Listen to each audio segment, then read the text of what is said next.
Hello friends, welcome back the student life academy. दोस्तों, मेरा दोबारा जो भारत का भूगोल पढ़ाया जा रहा है उसी के अंतर्गत आज हमारी नेक्स्ट क्लास है।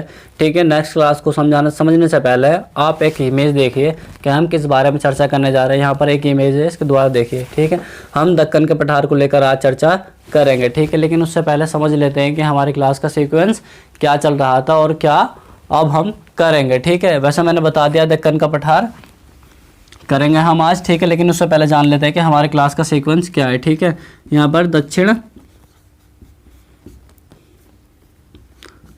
भारत का पठार। ठीक है, दक्षिण भारत के पठार को हमने कुछ इस तरीके से डिवाइड किया था। ठीक है, सबसे पहले नंबर 1 अरावली, नंबर 2 पश्चिमी घाट, नंबर 3 पूर्वी घाट।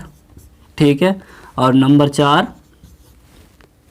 नंबर 2 हो गया हमारा पश्चिमी घाट, नंबर 3 पूर्वी घाट और नंबर 4 दक्कन का पठार। ठीक है, आज का जो टॉपिक है हमारा क्या है, वो दक्कन का पठार। दक्कन का पठार के बारे में आज हम चर्चा करेंगे। ठीक है, सबसे पहले आप समझ लीजिए कि दक्कन के पठार के बारे में हमारी चर्चा होगी कि इसका निर्माण किस तरीके से हुआ, ये कैसे बन गया। ठीक है, और इसकी उत्पत्ति किस तरीके से हुई। ठीक है, सबसे पहले आप समझिए, मैं ब्लैक हेडिंग से बना दूं, मेरे साथ निगाह जमा के चलना है। ठीक है, साथ साथ, और आपके पास एक एटलस हो तो और ही बेहतर है। ठीक है, सबसे पहले ये देखिए आप,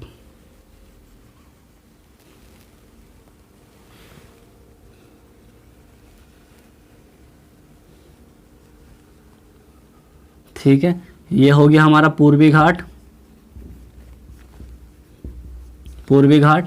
और ये वाला जो है हमारा पश्चिमी घाट, इस तरीके से। ठीक है, यहाँ पर हमारी दक्षिण भारत की कुछ पर्वत श्रेणियाँ पाई जाती हैं, नीलगिरी पहाड़ियाँ पाई जाती हैं। ठीक है, यहाँ पर पूर्वी घाट हो गया और ये पश्चिमी घाट हो गया, और यहाँ पर क्या हुआ, सतपुड़ा की पहाड़ियाँ हो गई। ठीक है, सतपुड़ा पहाड़ियाँ के दक्षिण में और पूर्वी घाट के पश्चिम में और पश्चिमी घाट के पूरब में। ठीक है, क्या पाया जाता है, दक्कन का पठार पाया जाता है। ठीक है, दक्कन का पठार पाया जाता है, ये पूर्वी घाट और पश्चिमी घाट के मध्य जो क्षेत्र है और सतपुड़ा पहाड़ी के दक्षिण में। ठीक है, क्या पाया जाता है, दक्कन का पठार पाया जाता है। दक्कन का पठार देखो, ये मैंने बना रखा है ब्लैक हेडिंग से, ब्लू हेडिंग से। ठीक है, ये जहाँ मेरे पे मार्कर आ रहा है, ये क्या है, हमारा दक्कन का पठार है। ठीक है, दक्कन के पठार की उत्पत्ति किस तरीके से हुई, इसके बारे में बात को करेंगे। सबसे पहले चर्चा कर लेते हैं कि हमने सब किस तरीके से डिवाइड कर रखा है। ठीक है, सबसे पहले दक्कन के पठार को हमने 3 भागों में बांट रखा है। नंबर 1 दक्कन का पठार। ठीक है, नंबर 2 तेलंगाना का पठार। तेलंगाना के पठार को हमने 2 भागों में बांट रखा है। आंध्र का पठार। ठीक है, इसके बाद रायलसीमा। ठीक है, यहाँ पर सबसे पहले दक्कन का पठार कौन सा है, दक्कन का पठार हमारा ये है, नंबर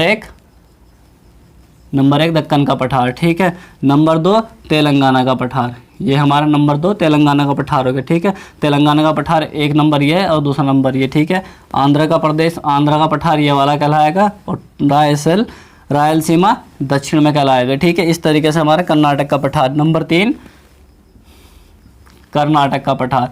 कर्नाटक का पठार को हमने 2 भागों में बांट रखा है, दंडकारण्य। ठीक है, दंडकारण्य हमारा यहाँ पर है, मैं इसे ब्लैक से बना देता हूँ। दंडकारण्य हमारा ये क्षेत्र है। ठीक है, यहाँ पर हमारा क्या है, दंडकारण्य है। दूसरा क्षेत्र जो है हमारा मेघालय का पठार है। मेघालय का पठार मैंने ये बना रखा है। ठीक है, तो सबसे पहले हमने इस तरीके से दक्कन के पठार को डिवाइड कर रखा है और इसकी उत्पत्ति किस तरीके से हुई। ठीक है, दक्कन के पठार की उत्पत्ति किस तरीके से हुई। यहाँ पर क्या हुआ कि वर्तमान समय में तो आप सभी जानते हैं कि दक्कन के पठार की उत्पत्ति किस तरीके से हुई। ठीक है, कि यहाँ पर ज्वालामुखी दरारी उद्भेदन के कारण। ठीक है, ज्वालामुखी दरारी उद्भेदन के कारण, क्योंकि क्रेटेशियस काल में जब हमारा भारत क्या कर रहा था, 0 डिग्री रेखा, ठीक है, भूमध्य रेखा को क्रॉस कर रहा था। तो उस टाइम क्या हुआ कि यहाँ पर तापमान अधिक होने के कारण ज्वालामुखी का उद्गार हुआ, ठीक है। उद्गार होने के कारण यहाँ पर क्या हुआ कि लावा निक्षेप, नीस, गैस, ठीक है, ये क्या हुआ, इनके द्वारा इसका निर्माण हुआ, ठीक है। और यहाँ पर हजारों साल के बाद क्या हुआ कि यहाँ पर इन सब गैसों ने, इन सब मिश्रणों ने क्या हुआ कि वर्तमान में काली मिट्टी का रूप धारण कर लिया है, जो कि खेती के लिए बहुत ही उपयोगी मानी जाती है। सबसे पहले यहाँ पर महाराष्ट्र में, ठीक है, महाराष्ट्र में, इसे महाराष्ट्र का पठार भी कह सकते हैं, ठीक है, दक्कन ट्रैप भी कह सकते हैं और दक्कन का पठार भी कह सकते हैं। यहाँ पर नंबर 1 में क्या हुआ कि यहाँ पर एक झील है, ठीक है, यहाँ पर एक झील है, झील का नाम है लोनार झील, ठीक है। लोनार झील की उत्पत्ति के कारण में 2 मतभेद हैं, ठीक है, दो भेद वो दे रखे हैं यहाँ पर मत है। पहला मत यह है कि यहाँ पर जो ये लोनार की झील है, लोनार की झील का जो उत्पत्ति हुई है वो ज्वालामुखी के द्वारा हुई है। ज्वालामुखी के द्वारा क्या हुआ कि मान लो जैसे कि ज्वालामुखी ये पर्वत है, ठीक है, इस पर्वत में क्या हुआ कि यहाँ से ज्वालामुखी उद्भेदन हुआ। उद्भेदन होने के बाद यहाँ पर क्या हुआ, एक कीपनुमा आकृति बन गई और जब ये आकृति बन जाएगी तो यहाँ पर क्या हुआ, जल भर गया और जब जल भर गया तो क्या हुआ, यहाँ पर एक क्रेटर का निर्माण हुआ और इस क्रेटर के नाम से क्या हुआ, क्रेटर झील कहलाती है, ठीक है। इस चीज़ को सिद्ध करने के लिए आम आदमियों ने, वैज्ञानिकों ने मत पूछा तो यहाँ पर बताया गया है कि जो कि यहाँ पर महाराष्ट्र के अंदर एक ज़िला है, एक राज्य ज़िले है और ज़िले के अंदर कुछ शहर हैं, ठीक है, जैसे कि यहाँ पर हुआ लातूर और कोयना। लातूर और कोयना में क्या होता है, भूकंप आता रहता है, ठीक है। लातूर और कोयना में क्या होता है, भूकंप आता रहता है। इसी कारण यहाँ पर ये लोनार झील है, लोनार झील इस बात को सिद्ध करती है, ठीक है। इस बात की, ये पहला मत हुआ। दूसरा मत हमारा वैज्ञानिकों का ये है कि यहाँ पर भारतीय भू आकृति सर्वेक्षण के द्वारा क्या हुआ कि यहाँ पर जो ये लोनार झील है, लोनार झील का निर्माण किस तरीके से हुआ इसके बारे में, ठीक है। यहाँ पर पृथ्वी है, ये पृथ्वी है, पृथ्वी से कुछ उल्का पिंड, ठीक है, पृथ्वी के वायुमंडल में, ये वायुमंडल है, इस वायुमंडल में प्रवेश करते हैं और प्रवेश करते हैं तो यहाँ पर क्या हुआ कि यहाँ पर एक उल्का पिंड आकर गिर गया और जब उल्का पिंड आकर गिर गया तो यहाँ पर एक बहुत गहरे गड्ढे का निर्माण हो गया और जिसके द्वारा यहाँ पर क्या हुआ, वर्षा के द्वारा यहाँ पर पानी भरा गया और पानी भर जाने के कारण यहाँ पर क्या हुआ, एक झील का निर्माण हो गया, ठीक है। तो इस तरीके से आप जानते हैं कि लोनार की झील का निर्माण जो हुआ है किस तरीके से हुआ है। एक तो हमारा ज्वालामुखी द्वारा पहला मत था, दूसरा मत जो था, ठीक है, भारतीय भू आकृति सर्वेक्षण के द्वारा इस मत को मान्यता प्राप्त है, ठीक है। सबसे ज़्यादा मान्यता प्राप्त यही माना जाता है कि यहाँ पर एक उल्कापिंड के द्वारा इसका निर्माण हुआ है। इसके बाद यहाँ पर पहला हमारा कंप्लीट हुआ, ठीक है। यहाँ पर काली कपासी मिट्टी पाई जाती है और लोनार झील पाई जाती है जो कि महाराष्ट्र राज्य में अवस्थित है। इसके बाद तेलंगाना का पठार, ठीक है, तेलंगाना के पठार के बारे में हम चर्चा कर लेते हैं। पहले आंध्रा का पठार, ठीक है। वर्तमान समय में आप सभी जानते हैं कि आंध्रा से ही अलग होकर क्या बनाया गया, तेलंगाना बनाया गया था, एक नया राज्य बनाया गया था, ठीक है। लेकिन तेलंगाना की राजधानी जो है क्या है, हमारी आंध्र प्रदेश, वो हैदराबाद है, ठीक है। और आंध्र प्रदेश की राजधानी भी हमारी हैदराबाद है और यहीं पे क्या हुआ हमारा कि यहीं पर आंध्रा का पठार पाया जाता है जो कि सभी जानते हैं कि ये किसके द्वारा बना होगा, लावा निक्षेपों के द्वारा ही इसका भी निर्माण हुआ होगा।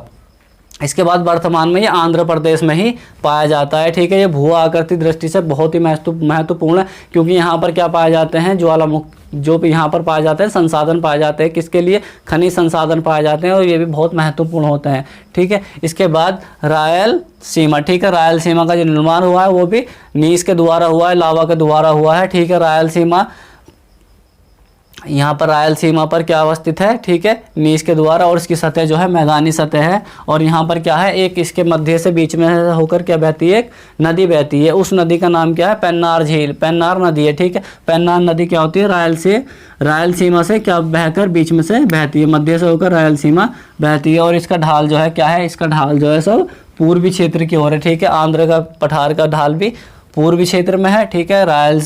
रायलसीमा का पठार का जो ढाल है वो भी किस क्षेत्र में है, हमारा पूर्वी क्षेत्र में है, ठीक है।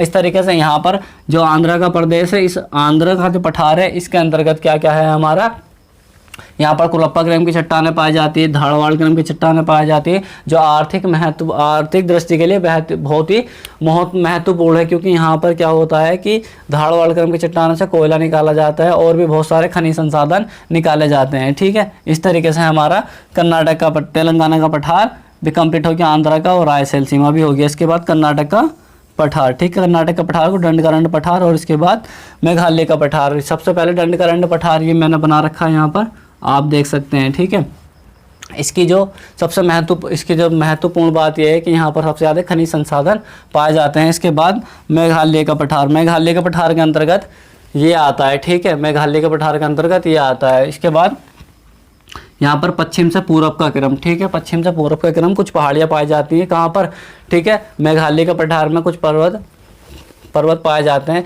गारो, खासी, जैंतिया। ठीक है, ये पश्चिम से पूरब का क्रम में गारो, खासी, जैंतिया।